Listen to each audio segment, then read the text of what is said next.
It's so tell you what, it's strange because I went from the Bradley Skeete fight from everyone hating me, everyone, abuse left, right, and centre, and then after that fight, after the fight on the weekend, just getting praise and love from everyone. But I think the good thing about that is they've kind of seen me for who I really am. For Frank to pick me up when he did, in the kind of position I was as well, was a massive help to my career. I've always been someone who's always wanted to give back, and I've always been someone who's always pro community cohesion. Every fighter goes about it differently. Some need to get fired up and they start disrespecting one another. But I just understand what the goal is and what my aim has been from day one. I've always understood it, and it's just as simple as that. Like, if you're in my way, respectfully, you get dealt with. How do you match up to Chris Eubank Jr? I feel like I've got everything that he doesn't like. Tall, long, know how to box, but at the same time, I can mix it up. The only thing he has on me is experience.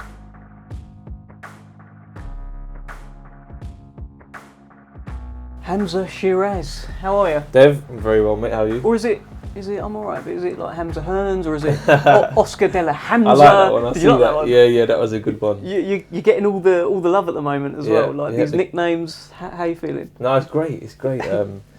Especially to even be in the same, have your name in the same sentence as them greats. It's an honour in itself. But I mean, it's just added pressure in it. Added pressure. It just builds all the hype up for the next fight. So I'm looking forward to it. The reason it's come is because right now we're a few days removed from your one-round demolition job, really, on Liam Williams, a fighter that you respect, but a fighter that was in your way. Yeah. How do you reflect on it? Looking back on it, only yesterday I kind of had like the downtime to be able to reflect on the whole press conference, weigh-in, just the whole fight week and the fight itself, and it was good, but it definitely it's kind of given me a lot of experience, especially fighting someone of the level he was at, and then to do what I did and do it in that fashion. I mean, it just added. It was like the cherry on top.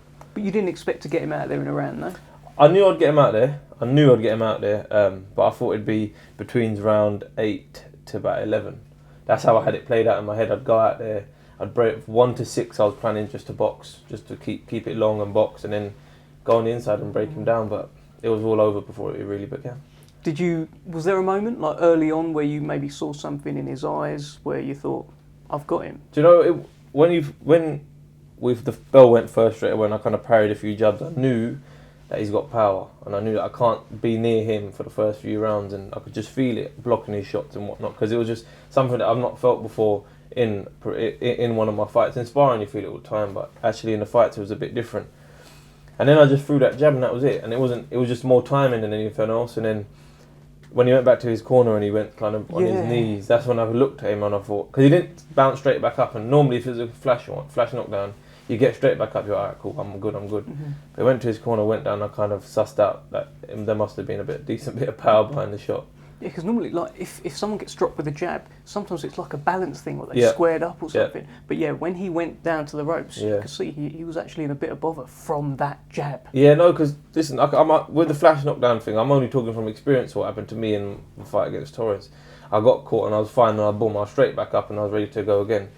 But then, like I said, the more experience you get, you can kind of understand these things and read into them a little bit more. But then at the same time, I couldn't rush anything because he can bang. You had a nice moment with him, which has sort of gone viral online. Talk me through that moment. Do you know what it is, Dev? I couldn't really remember what I said because obviously the adrenaline's rushing and everything.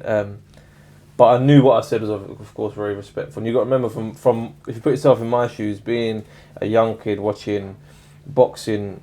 I remember every Friday night he used to come on Sky Sports back in the day, and that's when his name used to start getting mentioned back then. And then you come to when I first signed with Frank, I used to go to the shows, used to sit up in the stands and used to watch him. I've seen his build up until we fought for world titles and whatnot. And then next thing you know, you're sharing the ring with the guy. So you can only respect that. And then it's like I said, it's an honour in itself to have him across the ring from you, and then just to have him on my resume. And I'll definitely it'll be a night I won't forget for the rest of my career for sure.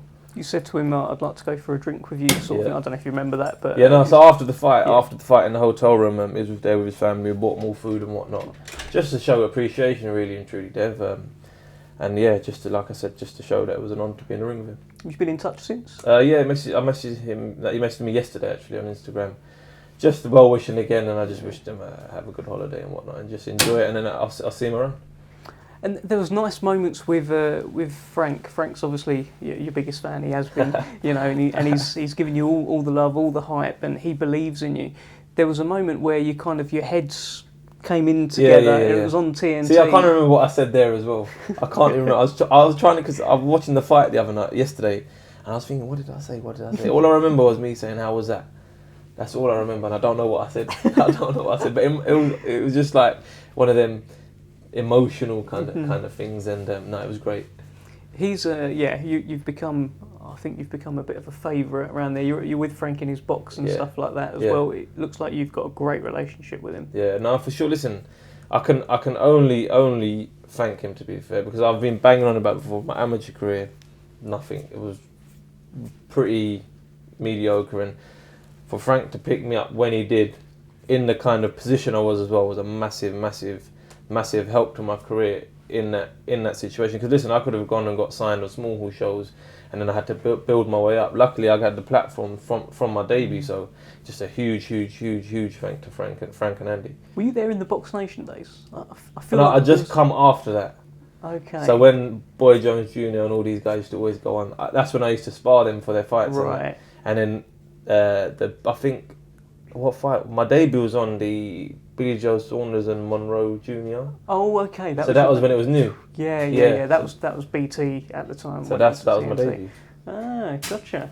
Well, look, it's been quite some journey so far, but right now it feels like you're in the place where you're sort of becoming everyone's favourite fighter now. I'm seeing more and more fighters tweeting about how, like, Anthony Fowler was hyping you up. A lot of people showing you that love. Yeah. How does that feel? It's so tell you what, it's strange because I went from the Bradley Skeete fight from everyone hating me, everyone abuse left, right, and centre, and then after that fight, after the fight on the weekend, just getting praise and love from everyone. But I think the good thing about that is they've kind of seen me for who I really am. With that other fight, it was just they only saw what happened in the ring, and they kind of painted me with the same brush, my characteristics and who I am with the same brush. But now it was kind of like, okay, cool, he's a decent lad and he's got respect and whatnot. But so it's one of them things that happens. It's all part of who I am today. I guess it's not getting too caught up in the highs or the lows and just keeping... Exactly that. Like I was saying the other day to one of my mates, I go, like, it's all fun and games having all the hype and having a good performance and reflecting on it and whatnot. But then at the same time, I'm nowhere near where I want to be in the sport and what I want to do. So like you said, it's just about being level-headed and just staying on that train to success. Even Evander Holyfield was sending out messages. Where did that come from? I don't know. I don't know. I know he knows we got a mutual, so I'm assuming it was really not mutual. Some cameo job, no. No. But no, it was good even to get the recognition from him as well, and hopefully I'll meet him as well soon. So it'd be great to get some advice off him for sure. You've got a way about you at the moment when you're talking about fighters that you want to fight, or you're going to fight a fighter and you're talking about how you're going to deal with it. It's kind of like you're saying, I'll take their head off, respectfully. Like I don't often see that from fighters. It's normally I'll take your head off. Full stop. You got to remember the sport we're in. Yeah. Like, I understand. I'm very respectful, but then at the same time, it is a violent sport, and it is a kind of, if you're in my way, you have to get dealt with, and it's as simple as that, really and truly. I mean, every fighter goes about it differently. Some need to get fired up and they start disrespecting one another. But I just understand what the goal is and what my aim has been from day one. I've always understood it, and it's just as simple as that. Like, if you're in my way, respectfully, you get dealt with. Who do you want to be in your way this year? If it was up to me, I'd love the Eubank Jr. fight. If it was in an ideal world, that my next fight, that would be the one. But whether it happens, I don't know. But there's loads of different avenues. I always said going into this fight on the weekend, if I put on a good performance, turn some heads, loads of opportunities will rise, because then you're in the public's interest. And once the public start demanding a fight, it only makes sense. And that's all I've been seeing on Twitter and Instagram is Chris Eubank Jr. Hamzah Sheeraz, Chris Eubank Jr. Hamzah Sheeraz. So whether it happens is one thing, but if it does, I'd be over the moon. How do you match up to Chris Eubank Jr.? I feel like I've got everything that he doesn't like in terms of tall, long, know how to box, but at the same time, I can mix it up. The only thing he has on me is experience, but it comes to a point in your career where that doesn't start mattering. Listen, I'm 19 fights in now, so I'm kind of building up my own experience as well, but yeah, it'd be great for sure. Is he someone you've ever looked up to? No, never. And I don't mean that disrespectfully at all, but just the way he is in and out the ring is just someone I've never really kind of, I wouldn't say took a liking to, but took an interest to say the least. What is it about his character that doesn't? I think me and him quite opposites in terms of just he's quite outgoing, he's quite loud and brash, the way he dresses, his cars and whatnot. I mean, we all have a nice car at the end of the day, do you know what I mean? But not to take away that he's worked hard for it, so I mean that's just in his makeup, but it's just, I suppose in life you don't really look up to everyone, do you know what I mean? Hamzah, when did you realise you had this power? Because initially in your career, I think you went to 6-0 with 2 knockouts, right? And that doesn't look like a heavy-handed kind of record. Yeah. Something happened. Did you always have the faith that you would have the power as well? No, not really. I'll be honest with you, not really. Like in my amateur career, I had 100 and something fights and 1 stoppage victory in 100 and however many fights I had. So I was never really a power puncher, Dev. I was never really a power puncher. And then when I started training with Dominic Negus, everything we was doing was power based. Everything we was doing was power based, and then when I had my debut, I got that knockout, and it was kind of, you can't really tell much really from that. You can't really tell if you're a puncher or not. It's once the opponents start stepping up. If you get rid of them, then you know you've got some serious power. But really and truly, for me, I think the turning point was the River Wilson Bent fight. I think that's when, because I see what I done to him in like 2 minutes, and I thought, okay, cool. I think we've got something to work with here. It's almost like you can't even really afford to stick the kettle on or anything like that when Hamzah Sheeraz is fighting. It's good though, because it generates public interest now, and my last however many fights have not gone long at all. So it's always nice to have that, because like I said, everything, once you get to a level in boxing, having the casual fans' interest is just as important as having the boxing purist interest as well. Well, the other thing that Frank Warren said about you, I think this was immediately post-fight as well, and Steve Bunce on the broadcast echoed this sentiment about you being a representation of modern Britain. Yeah. It must be quite a proud feeling to be seen as that. Definitely, Dev, man. Definitely. When I watched it back and I saw that, it was almost like a proud moment for me, because I've always been someone who's always wanted to inspire. Just when I say people and generations as well, older, younger, you name it, I've always been someone who's always wanted to give back, and I've always been someone who's always pro like community cohesion and just like to be involved. And when you get labelled as that, it's kind of like, all right, cool, I'm heading in the right direction, and the way I'm going about things, the way I am as a person is kind of, it's all paying dividends now. And you seem to have upped your, I guess, relationship with God. Yeah, no, for sure. Yeah, definitely, Dev. Definitely. It's kind of happened over the past 3 fights very slowly. It was nothing immediate. But yeah, just like I said, thanks to my mates out in Los Angeles, they're scholars of the religion as well. So everything's studied and whatnot. And just it's nice to have that presence and have that guidance as well. I've always been a man of God.